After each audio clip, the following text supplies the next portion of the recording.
Hi there, this is Solitary Ronin from Solitary Ronin Films, and thanks very much for checking out this video.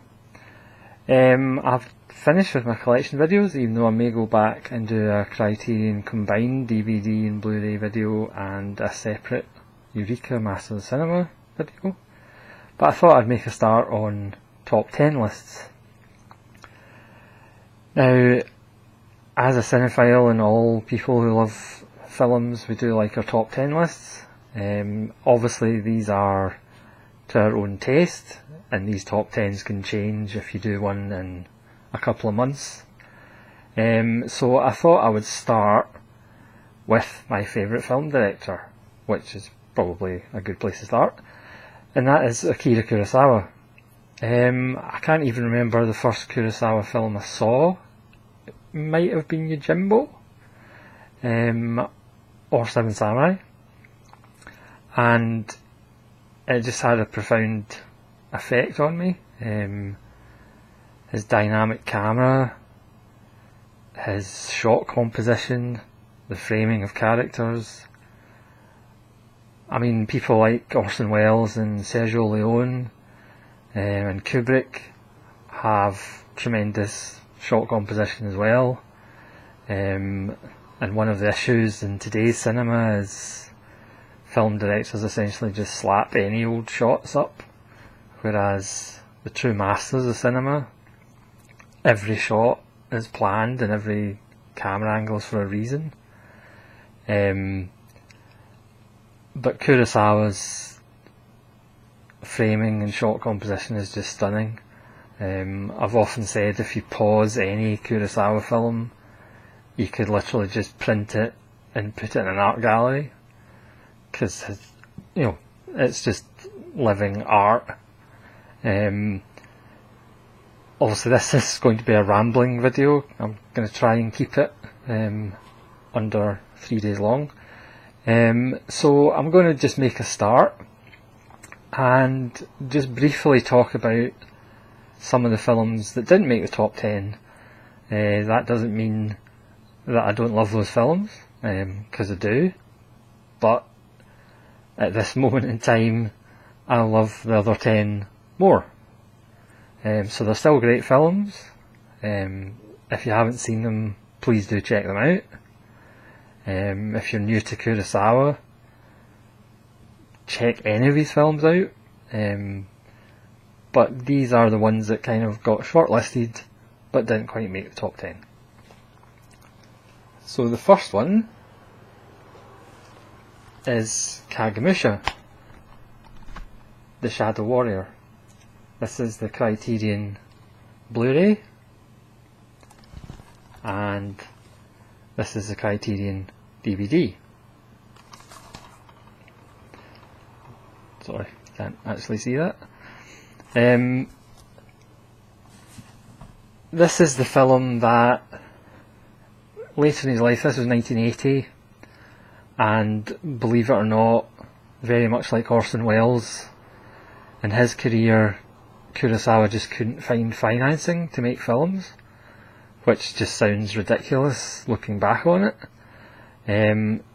But this was funded with the help of a couple of celebrity fans in Francis Ford Coppola and George Lucas. They managed to kind of be the name for the US studio to actually provide some money. The film is quite dense as far as the kind of politics of it and the history of it, as various warlords jockey for position. This is the proper 180-minute Japanese release. For years there still is another version which is 163 minutes, and that's the international release. That's the one you can usually find on Amazon for like £6 or something like that, but it's not actually the proper cut. The 180-minute version just has extra scenes that add more background and more character to it, and this is the definitive version. Again, it has been kind of called a dry run for Ran, but I don't think that gives it enough credit. For me, yeah, the score isn't ideal. It's maybe a little bit bombastic in places, and maybe overwrought, but there is just some stunning scenes in it and some classic Kurosawa moments. Obviously, as he got older, his camera kind of got, or his cameras, because he did shoot on multiple cameras, it did become a little bit static compared with the dynamic camera work of his earlier films. But it's still a great film, and I would give it 4 out of 5, and I certainly would urge people to watch it if they haven't seen it. So the next one that didn't make the cut is Redbeard, which is his, I mean, some people have called it his version of Dr. Kildare, which is obviously a little bit harsh. This is Redbeard, and this is 185 minutes, so it's 3 hours, and it's about a doctor and his student. But honestly, it's better than what it sounds like. Again, it's a really good film. It's a 4 out of 5. This, unfortunately, is the last film that Kurosawa did with Toshiro Mifune. They had a falling out after that, which is obviously a shame. And again, it has classic Kurosawa moments in it, and it is a really good film, and that's a 4 out of 5 as well, but it didn't quite make the top 10, but please do check it out. This is a Criterion DVD. Well, as far as I know, it's not on Blu-ray, but hopefully Criterion will get around to putting it on Blu-ray. The next one that didn't make the cut is The Hidden Fortress, which, if you have never seen it before and you're a fan of Star Wars, I would recommend watching it. George Lucas certainly did, and it does have some parallels, perhaps. If you take the two peasants, they're kind of the two robots, C-3PO and R2-D2. There's a strong-willed princess in it. There's a kind of older guardian figure. Samurai swords, lightsabers. I mean, George Lucas claims that he was a fan of The Hidden Fortress, but it wasn't really any influence on Star Wars. He was more influenced by the books of Joseph Campbell, for example. But this is a kind of fun, with the exception of Sanjuro, this is maybe the closest Kurosawa got to a kind of light-hearted comedy, almost. Again, it has wonderful set pieces. It has fantastic Kurosawa moments. There's real depth to it in places. Again, I would give it a 4 out of 5. It's perhaps a little bit too long, but that's a minor gripe. Again, Toshiro Mifune's fantastic in it, and I highly recommend it, but it just didn't make the cut. Next one that was outside the top 10 is The Bad Sleepwell. This is the Criterion DVD. Again, this is a modern Kurosawa, starring Toshiro Mifune, and it's kind of a little Hamletish as far as it's about the corruption in boardrooms of a company. To be honest, it's one that I don't really watch that often, but when you actually watch it, it is actually a very good film, and again I would give this a 4 out of 5. It's only really in Kurosawa's later career I would even give any of his films a 3. and that's primarily like Rhapsody in August, for example, some of his earlier films.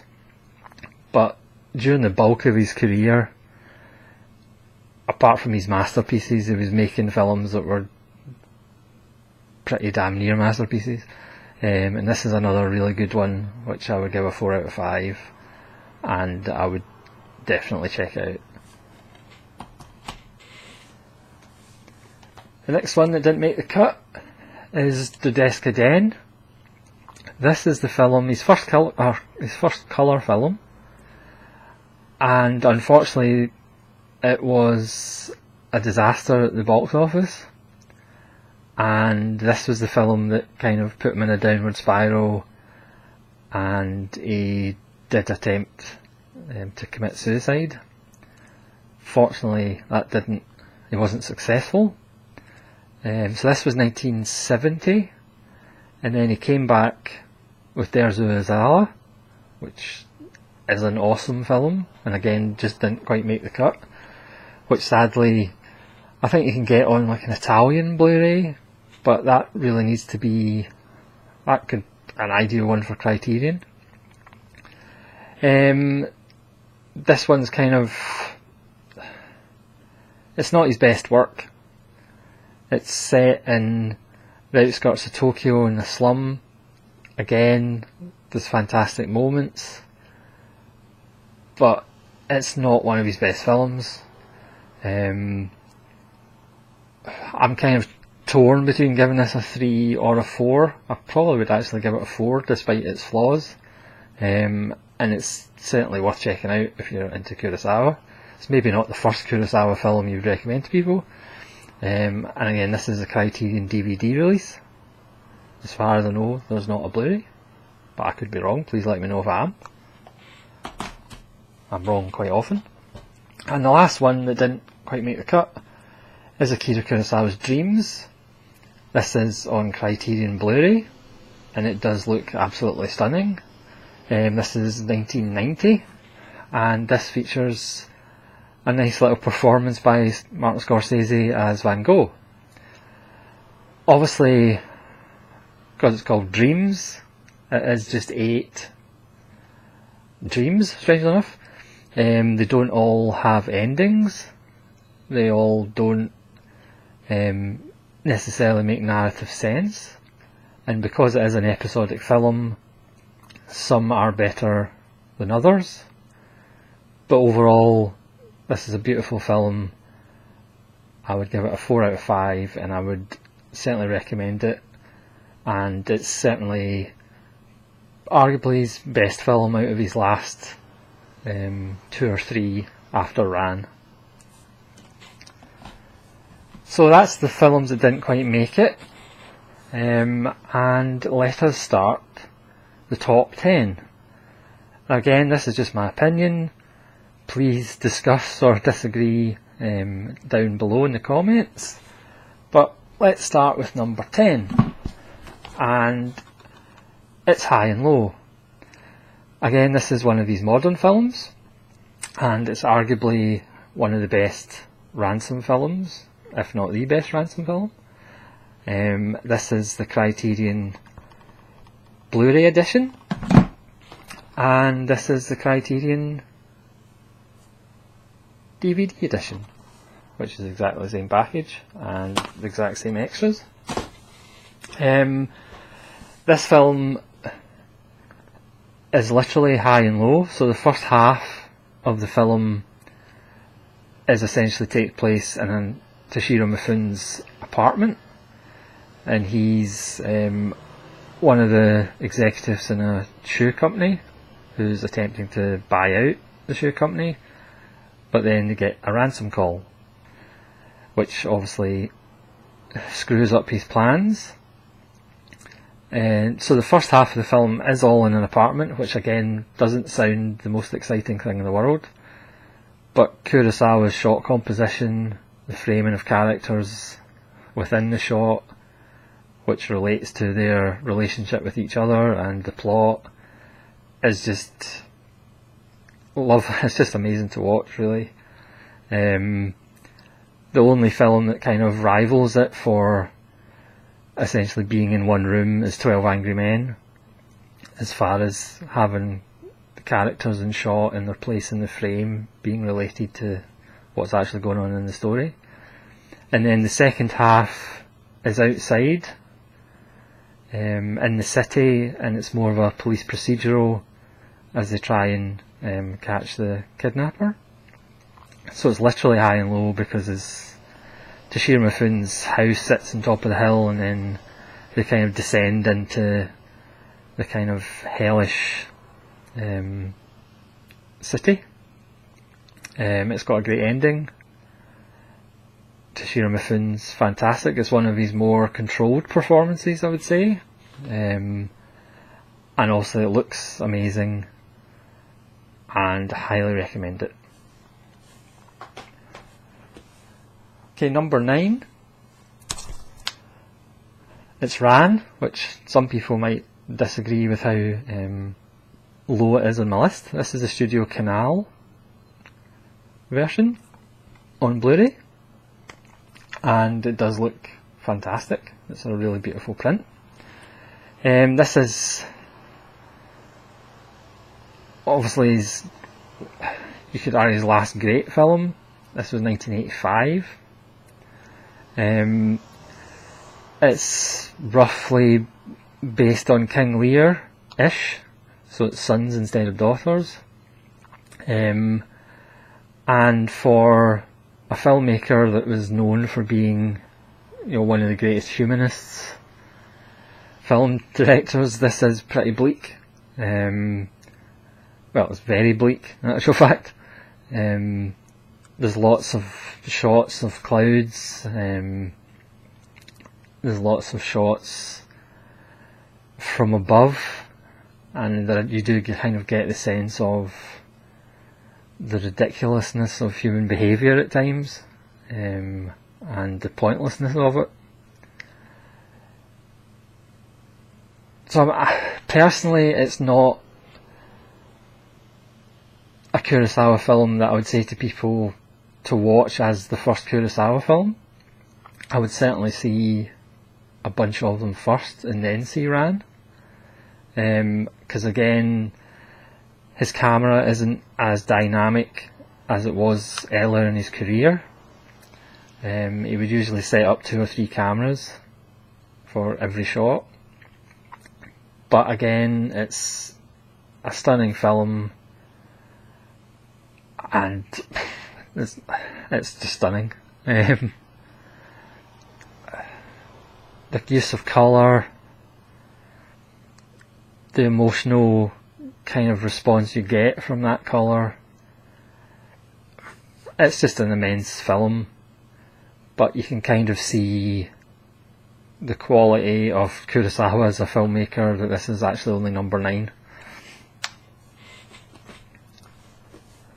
The next one is the film that kind of broke Kurosawa internationally, and it's Rashomon. This is the BFI Blu-ray, and again, this might be a little bit low for some people on the list. This has a nice commentary by Stuart Galbraith and a documentary about Kurosawa at 65, which visits some of Rashomon's locations. This is the Criterion DVD. Sorry if I can not make it shiny. And that has a bunch of special features as well. This has got a commentary by Donald Ritchie and a video introduction by Robert Altman.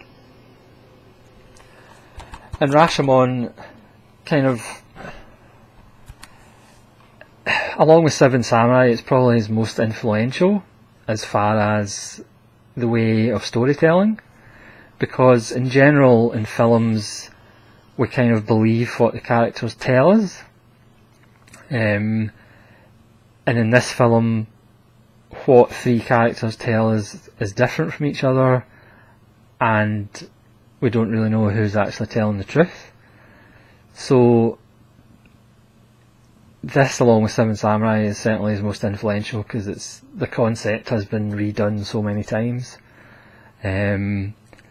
Again, his camera in this, compared with Ran is far more dynamic. Shots of Toshiro Mifune running through the forest with the sun coming through the leaves. It's just amazing, and it went to Venice in 1950 and people just were blown away by it, which is understandable. Again, it's number 8 because it's not my favourite Kurosawa film, but it's still a 5 out of 5. It's still a fantastic film, and it's one of the ones that people new to Kurosawa should check out.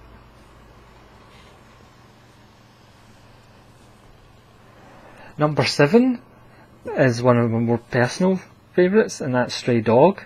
This is a Criterion DVD release. And this has an audio commentary by Stephen Prince, who I have his books, The Warrior's Camera, about Kurosawa, and he gives really good commentaries about Kurosawa. Again, this is one of Kurosawa's modern films, and it's about a policeman played by Toshiro Mifune who loses his service weapon, and with the help of the older, more grizzled, world-wise Takashi Shimura, it follows his journey trying to find his gun. And again, Kurosawa's storytelling ability, his camera is fantastic. I mean, there's a scene early on where Toshiro Mifune is desperately going from street to street, and it's sweltering in the heat, and as a viewer you start getting frustrated, and then you actually realise that's what Toshiro Mifune's feeling. So that's what Kurosawa is trying to convey, and obviously conveys it brilliantly. He would do the same thing in Throne of Blood, which I'll talk about later. Spoiler, Throne of Blood is higher than number 7. Again, people might argue that this shouldn't be number 7, but it's more a personal favourite. Again, it's paced really well. Obviously the performances are fantastic, Toshiro Mifune being more kind of rough around the edges, whereas Takeshi Shimura is just more polished and knows what he's talking about and has all the wisdom. It's just a great wee film, and see, again, that's one of the reasons why Kurosawa's the best in my opinion. He can do different kinds of films and still make masterpieces.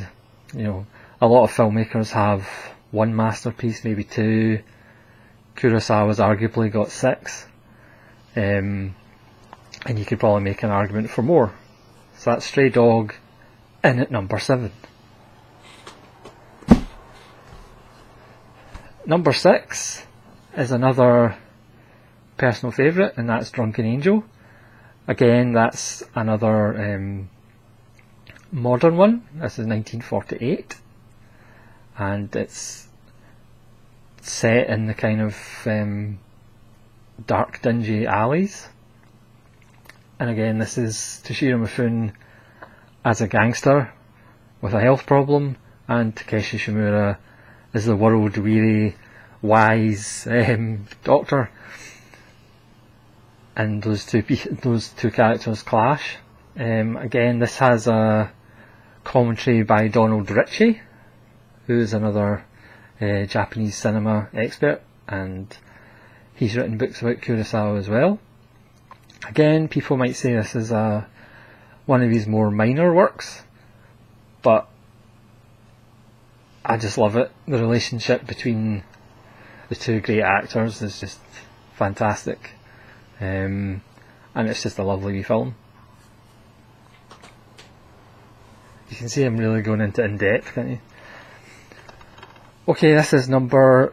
oh, I beg your pardon. That's not number 5. Sanjuro is number 5. But I only have Sanjuro on Blu-ray on this BFI collection. And for beginners to Kurosawa, this is a really nice set to get. because this has Throne of Blood, Seven Samurai, Hidden Fortress, Yojimbo and Sanjuro, and I believe in Amazon it's actually relatively cheap. So if you're intrigued to find out about Kurosawa, or you're looking to upgrade your Kurosawa from DVD to Blu-ray, this is actually a really nice set to do it with. Then there's Takeshi Nakadai from Yojimbo, and there's a beautiful shot from Throne of Blood, and there's a nice booklet there, if you can see that. And it's a really nice set. As you can see, that shot is absolutely beautiful. So I mean, if you are looking to start your Kurosawa collection on Blu-ray, that is a really nice set to get.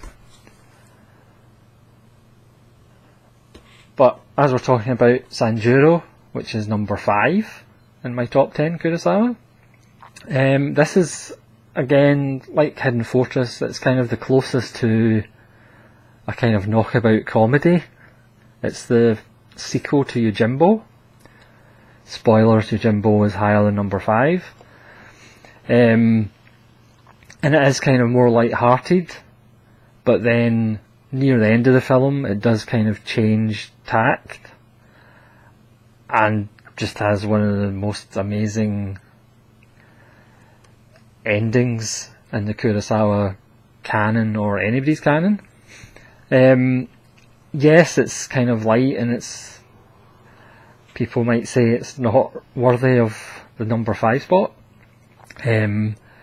But again, the shot composition, the character placement within the frame, the dynamic camera, I mean, there's lots of characters in it, but Kurosawa still makes them individual. They're recognisable, and again, when you've got sometimes like 10, 12 characters in the frame, the fact that they're not all kind of covering each other and whatever, the compositions are just amazing. So that's Sanjuro at 5, and again, if you're looking for an introduction to Kurosawa, this set is absolutely wonderful. Right, number 4, which again might be higher on a lot of people's lists, is Akira. This is the Region A Criterion collection, because sadly in the UK you can't get a Region B Blu-ray of Akira. There we are.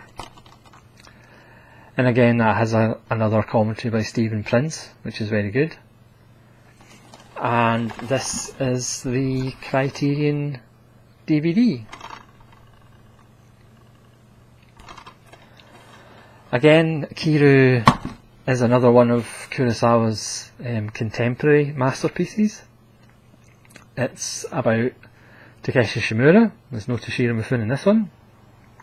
Takeshi Shimura is a bureaucrat who finds out he has cancer and decides to actually do something with the time he has left.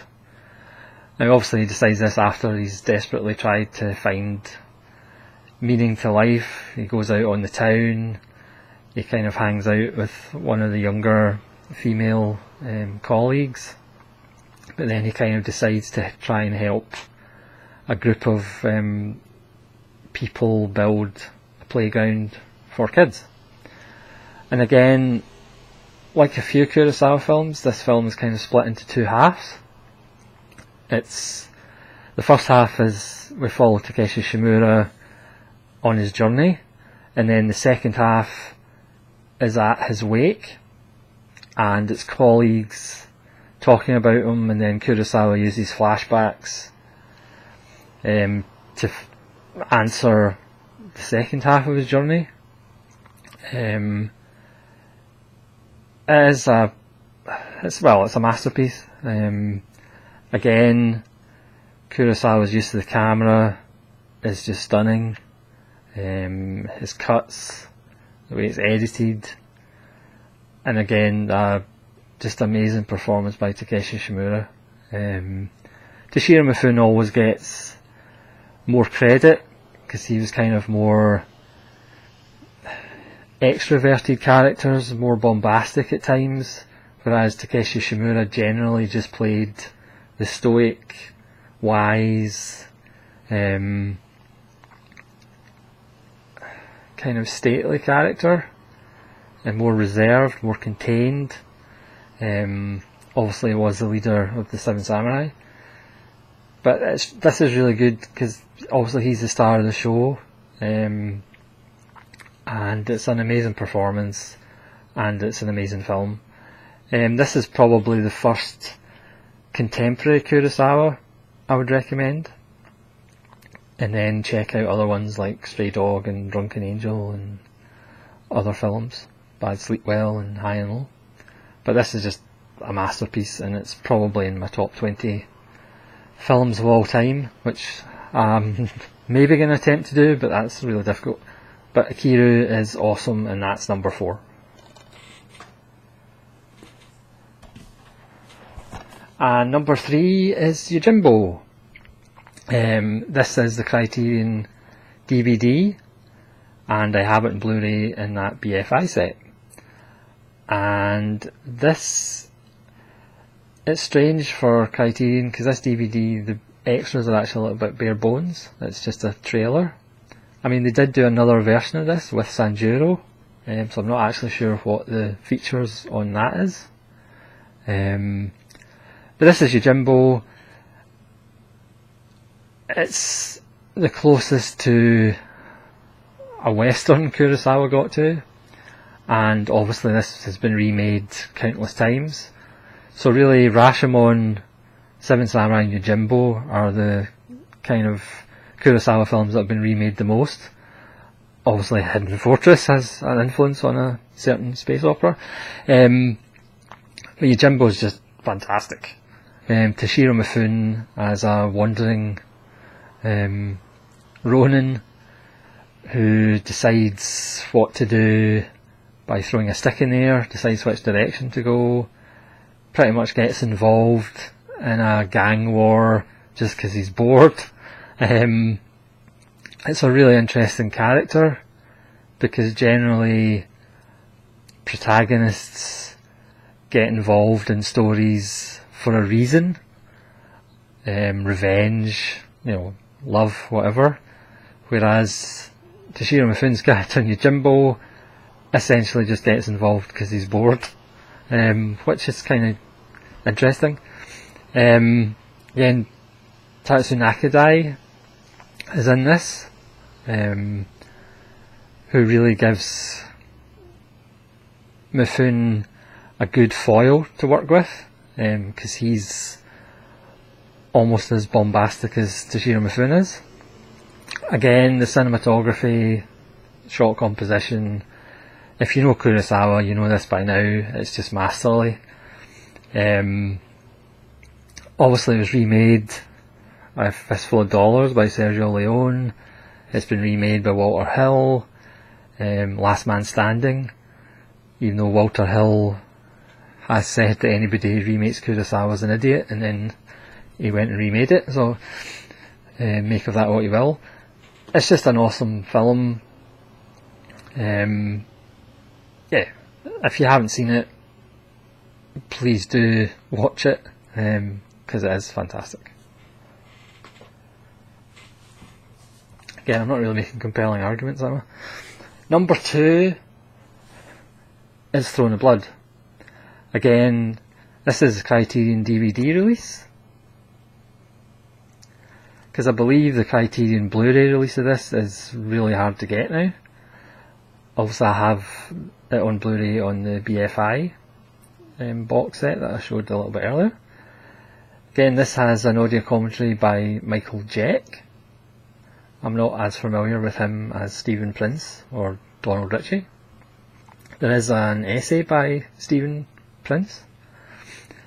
This is Kurosawa's adaptation of Macbeth, and for me it's the best Shakespeare adaptation period. Again, You know the story by now. Shot composition, dynamic camera work, fantastic performances by Toshiro Mifune, and Isuzu Yamada as his wife. Hopefully I pronounced that correctly. There's amazing set pieces. I'm not obviously going to spoil it for anybody who hasn't seen it. And again, Kurosawa does that wonderful thing of putting the audience in the characters' shoes by Toshiro Mifune and his second in command are lost in the fog, lost in the mist, and they ride from left to right in the screen and right to left in the screen and left to right and right to left. And as a viewer, you begin to get frustrated, and then of course you realise that's the whole point, because the characters are frustrated. It's just another example of Kurosawa's brilliance. And obviously there's famous set pieces near the end of the film, which again I'm not going to spoil, but it's a true masterpiece, and kind of, how to put this, it's the best use of weather in a film. I don't think that's really a good argument, but the use of mist and fog and rain and wind, it's just an incredible film, and one of the first Kurosawas you should check out. So that just leaves us the number one Kurosawa film, and no surprise what it is. It's Seven Samurai. This is a nice steelbook edition on Blu-ray, and this is the Criterion DVD release, which has a lovely book and also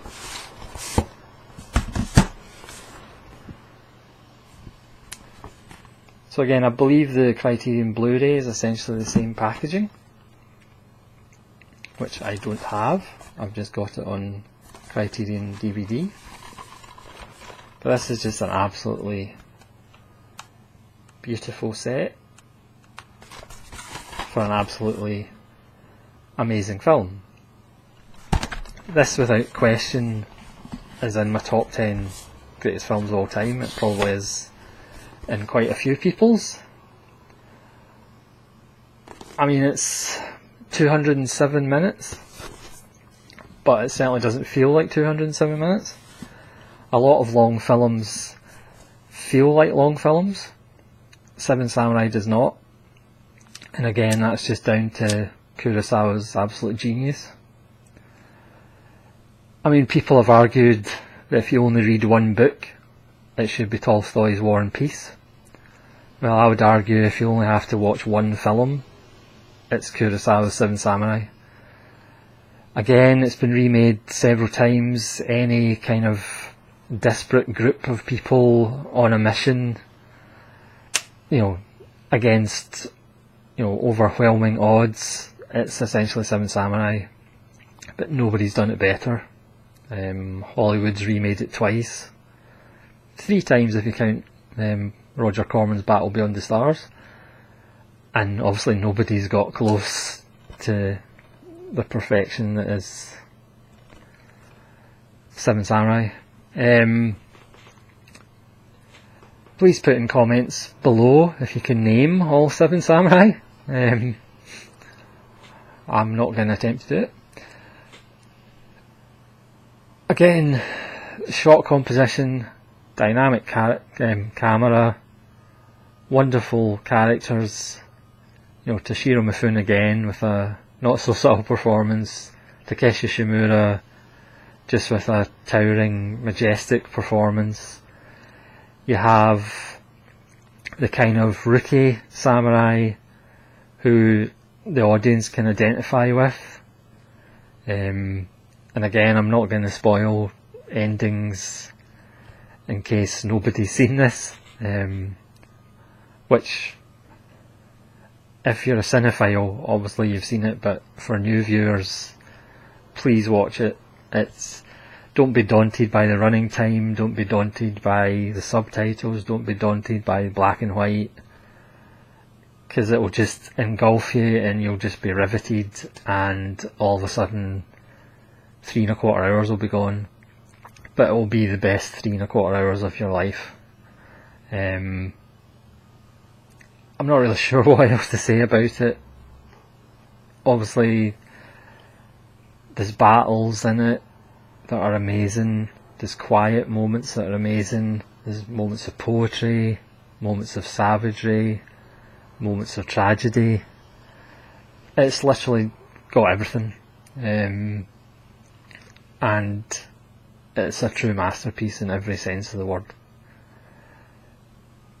Yeah, I'm not really sure what else you can say about Seven Samurai that hasn't been said already by more knowledgeable people than myself. Just check it out, even buy as many copies of it as you can, because it's fantastic. So that's the end of my first top 10, and that's Kurosawa, and hopefully I haven't whittled on too much, even though by the length of the video I think I have. If you have any comments, or you would like to subscribe to the channel for more videos, because I will be doing more top 10s shortly, please leave a like, and hopefully we'll see you again. This is the Solitary Ronin, signing off. Thanks very much.